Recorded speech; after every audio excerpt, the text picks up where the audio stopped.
département, il est vraiment au cœur du processus de paix de façon générale. Donc, pour cela, le ministère même, son intitulé le dit clairement, ministère de la réconciliation de la paix et de la cohésion nationale. Donc, ça a été amputé de charger l'accord pour la paix et la réconciliation issu d'Alger pour des raisons évoquées par le Premier ministre et du fait que l'on a mis fin à l'accord. Ça ne veut pas dire que les questions relatives à l'accord ne seront pas traitées et vont être traitées à travers le dialogue intermalien, dont les recommandations sont évidentes et prises en compte à travers les processus donc pour gérer la suite. Aujourd'hui, au niveau du ministère, nous avons le cabinet. Nous avons aussi un service rattaché qui s'appelle la mission d'appui à la réconciliation nationale CEMAM. Justement, parmi les recommandations du dialogue, on a parlé de réforme de restructuration de la marne pour qu'elle puisse être en mesure de mieux gérer, appréhender et coordonner les questions de réconciliation de paix sur le terrain. Donc cette lecture, je peux vous le dire, est déjà en cours. Elle avait même commencé bien avant que le dialogue soit annoncé. Et la MAM a certaines structures sur le terrain qu'on appelle les équipes régionales d'appui à la réconciliation des IRAD. Et au niveau de certaines régions, il y a des IRAD qui existent. Au niveau de d'autres, ça n'existe pas. Donc, nous avons pour ambition de renforcer non seulement les IRAD au niveau des régions, mais aussi, en fonction des priorités, de créer des IRAD supplémentaires au niveau des régions qui n'en ont pas. Il y a d'autres structures qu'on appelle des CCR, qui sont des structures créées de façon ponctuelle, soit avec les institutions du département ou par le département, soit par des partenaires ou après le département essaie de récupérer, les comités communaux de réconciliation. Donc c'est ces structures qui sont au niveau des communes, qui gèrent justement les questions de réconciliation au niveau des communes et des villages. Donc juste pour vous dire que nous avons pour la mission d'aller vers un maillage territorial complet, en prenant en compte ces aspects de paix et réconciliation jusqu'au niveau village. Donc la lecture qui est en cours prend en compte ces organisations, réoriente les missions et surtout donne un contenu et puis un cadre institutionnel formel à ces différents CCS. Nous disons qu'à la fin de la journée, nous aurons un département avec une architecture institutionnelle capable de gérer avec efficacité la question de paix et de réconciliation.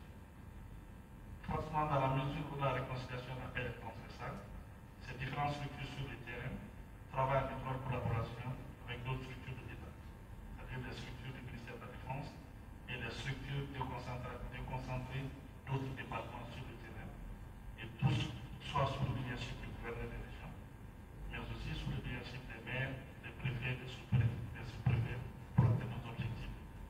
La particularité des équipes régionales d'appui à la réconciliation, c'est qu'elle est basée sur les légitimités traditionnelles, c'est-à-dire c'est des personnalités respectueuses, des personnalités connues, des personnalités influentes, des personnalités dont les populations ont confiance, qui, par leur propre présence, imposent le respect, imposent la paix, mais aussi qui leur voix porte sa main les populations de confiance.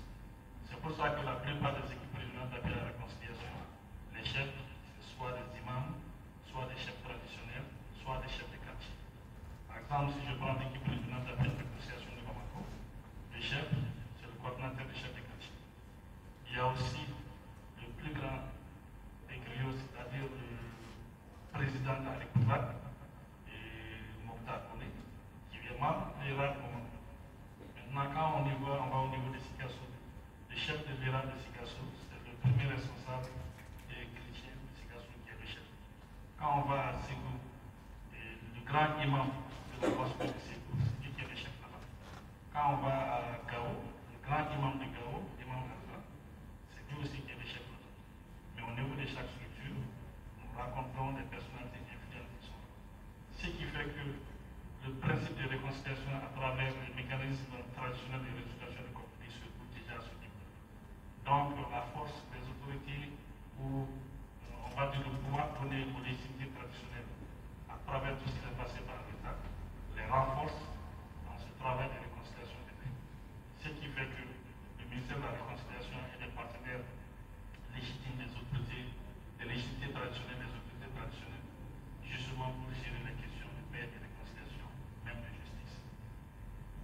Maintenant, en ce qui concerne les commissions, à notre niveau, nous avons deux commissions, la Commission nationale DDR et la Commission nationale d'intégration. Initialement, ces deux structures sont vraiment des structures de mise en œuvre de l'accord. Donc, avec la fin de l'accord, nous allons faire des structures permanentes, nous allons faire des structures avec une responsabilité territoriale et nous avons élargi leur mission à d'autres mouvements armés, tels que les militaires de Massakou et autres, et nous leur avons retiré tout ce qui a comme mention de l'accord. Ce qui fait qu'il y a une relecture en profondeur et avec des objectifs bien précisés. Et les deux structures sont à pied d'œuvre pour commencer le travail qu'on attend. Donc ces deux structures sont liées directement au ministère de la Réconciliation et nous venons juste de mettre en place un programme national DDR. Et ce programme, de notre côté, qu'on a proposé à l'échelon supérieur, on attend la validation. Ce programme prend en compte la situation actuelle. Ce programme prend en compte les réalités de notre pays. C'est-à-dire ce qui était proposé, c'était le copier-coller de l'aménagement. Donc, un programme DDR qui marche avec le RD Congo, qui marche avec le Soudan, n'est pas forcément compatible avec le Mali. Ce qui fait que nous avons élaboré quelque chose qui prend en compte les réalités, mais aussi qui intègre les recommandations du dialogue intermondial. Ça veut dire que ce document, une fois approuvé, et je suis presque sûr que ça le sera, et nous pourrons travailler de façon efficace pour atteindre nos objectifs en ce qui concerne les questions de réinsertion et d'intégration. Dans la Commission nationale d'intégration, la Commission nationale DDR travaille en étroite collaboration pour prendre en compte non seulement les aspects des ex-combattants, mais aussi un peu les questions des déplacés, les questions des réfugiés, mais aussi des questions des populations victimes des conflits ou les femmes ou bien les enfants qui sont associés aux groupes armés. Donc ces questions sont traitées à ce niveau. Nous avons aussi une nouvelle structure, pour ne pas dire deux, l'autorité de gestion pour la réparation des victimes des violations graves des droits de l'homme de 1960 à nos jours. Il y a la Commission Vérité, Justice et Réconciliation qui était une structure de mise en œuvre de l'accord, qui a travaillé 3 ans, 4 ans et qui a réussi à donner deux structures. Vous savez, la CVGR a travaillé avec le principe de la justice transitionnelle. Dans le cadre de la justice transitionnelle, il y a une politique de réparation qui a été élaborée par le département. Cette politique a été soumise au gouvernement, ensuite validée au CNT, et c'est cette politique aujourd'hui que nous mettons en œuvre à travers des plans d'action pour pouvoir faire des réparations des violations graves des droits de l'homme. Donc l'AGRV, dont le secrétaire exécutif ici est présent, M. Sidi Al-Mokhtar, je tiens à vous dire quand même qu'il y a beaucoup d'entre vous qui doivent me connaître. Il était directeur du Trésor pendant 5 ans, il était directeur des marchés publics pendant 7 ans, et il a beaucoup travaillé comme conseiller technique au niveau du ministère des Finances, ce qui fait que tout ce qui concerne les questions des finances est réglé rapidement ici. Donc, l'AGRV, nous sommes en train de la mettre en place. Elle n'est pas une structure de mise en œuvre de l'accord, mais elle travaille pour prendre en compte les préoccupations des victimes de façon globale. Elle travaille aussi en étroite collaboration avec le ministère de la Justice pour prendre en compte certains aspects, à savoir le principe de double réparation et aussi le principe de voir qu'est-ce qui est possible pour la justice traditionnelle et qu'est-ce qui est possible pour la justice réelle. Sachant que la justice traditionnelle prend en compte les victimes et la justice réelle, un peu les deux, surtout on va dire des présumés coupables. Maintenant, au niveau du centre pour la paix et l'unité au Mali, c'est une autre structure qui a été créée, qui est en phase de implémentation.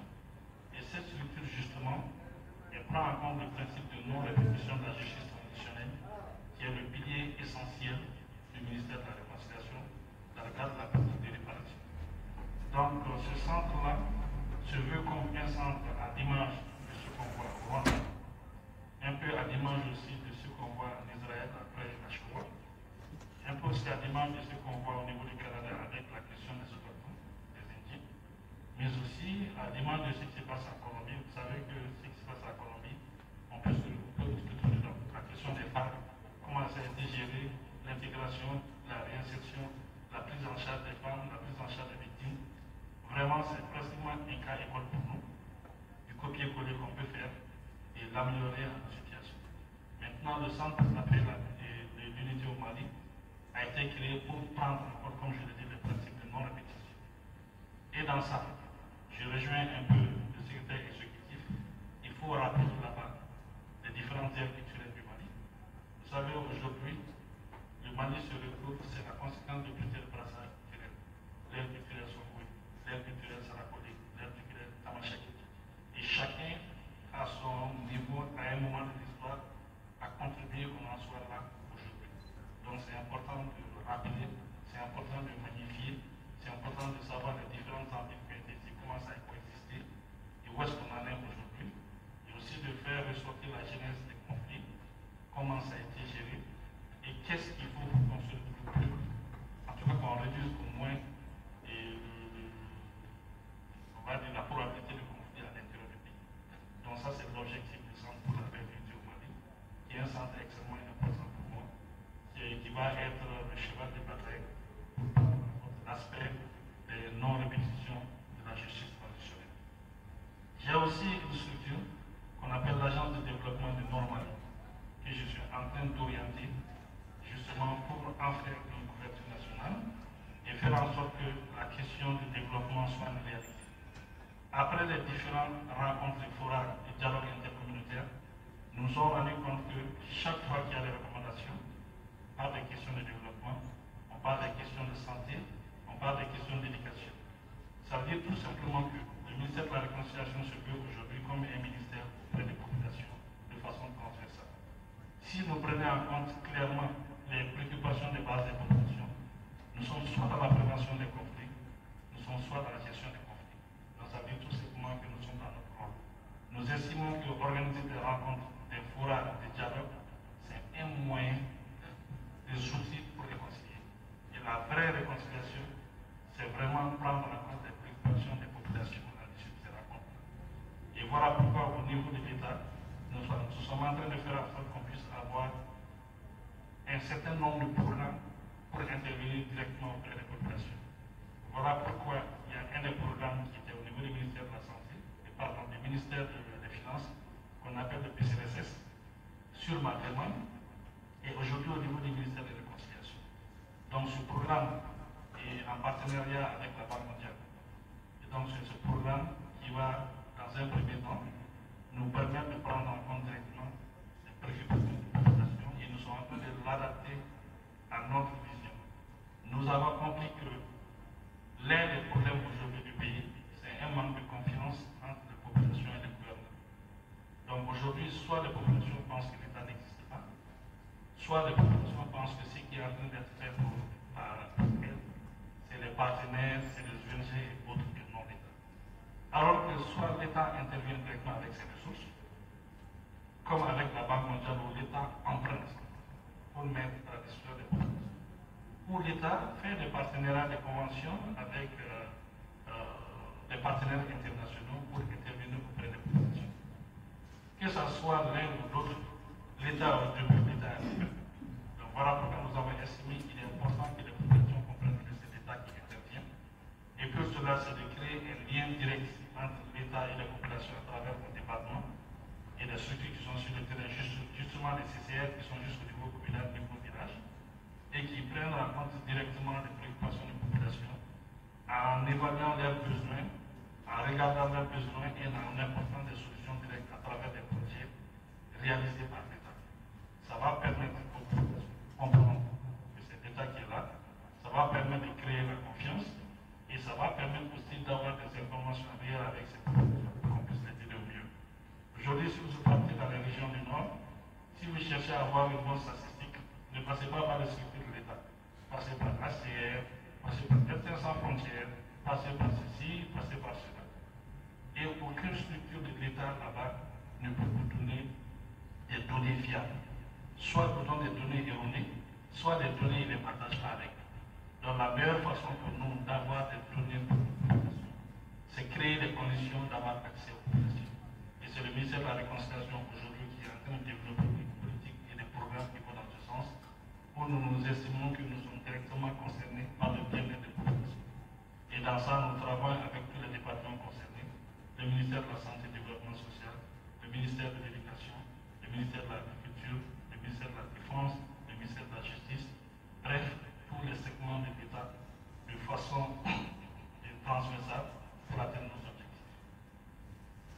La dernière mission importante du développement, c'est surtout la question des réfugiés et des déplacés. Initialement, l'accord pour la paix et la réconciliation avait parlé des questions des réfugiés et des déplacés dans le cadre des conflits du Nord. Donc c'est pour ça que nous avons développé des stratégies pour être en contact avec les populations déplacées ou réfugiés et de façon transversale avec le ministère de la charge de ces questions. C'est de voir dans quelle mesure on peut les prendre en charge, mais aussi créer les conditions qui puissent revenir au fur et à mesure de l'amélioration de la situation sécuritaire créée par le ministère de la Défense. Voilà dans cet esprit pourquoi moi-même j'ai fait personnellement 2 déplacements au niveau du camp de Béra, où j'ai rencontré les déplacés moi-même, les réfugiés moi-même. Aussi, dans la région de Kidal, après la prise en compte, la prise de la ville de Kidal par l'État, il y a une grande partie de la population qui est partie. Donc c'est les résidents de Kidal, il faut les mettre en confiance pour qu'ils puissent retourner. La plus grande victoire, c'est que les populations puissent rester et accepter la présence de l'État et aider l'État à les sécuriser. Mais si l'État vient à travers l'armée et que la population, par crainte non justifiée, se déplace, donc il est important pour l'État de créer les conditions pour que ces populations puissent revenir. Aujourd'hui, dans la région de Kidal, c'est un challenge pour nous. Voilà pourquoi au niveau du ministère de la Réconciliation, nous avons développé une stratégie de retour des populations de Kidal. Et cette stratégie, on est en train de la mettre en œuvre. Les premiers résultats sont certes timides, mais nous sommes extrêmement optimistes pour la suite. Et nous travaillons en étroite collaboration avec toutes les structures de l'État, surtout le ministère de la Défense, pour créer les conditions essentielles à ce retour que nous attendons tous. En tout cas, le ministère de la Réconciliation a beaucoup d'ambition aujourd'hui pour la paix et la réconciliation, où nous estimons que c'est l'effet final recherché, c'est vraiment la paix. Et nous donnons tous les moyens pour atteindre cet objectif. Et nous avons suffisamment d'ambition pour mettre en place tout ce qui est architecture institutionnelle et autres pour atteindre cet objectif. Donc, la charte s'inscrit dans cette dynamique. Nous estimons que cette charte, une fois établie, va être une forme de contrat moral, même physique, entre l'État, les communautés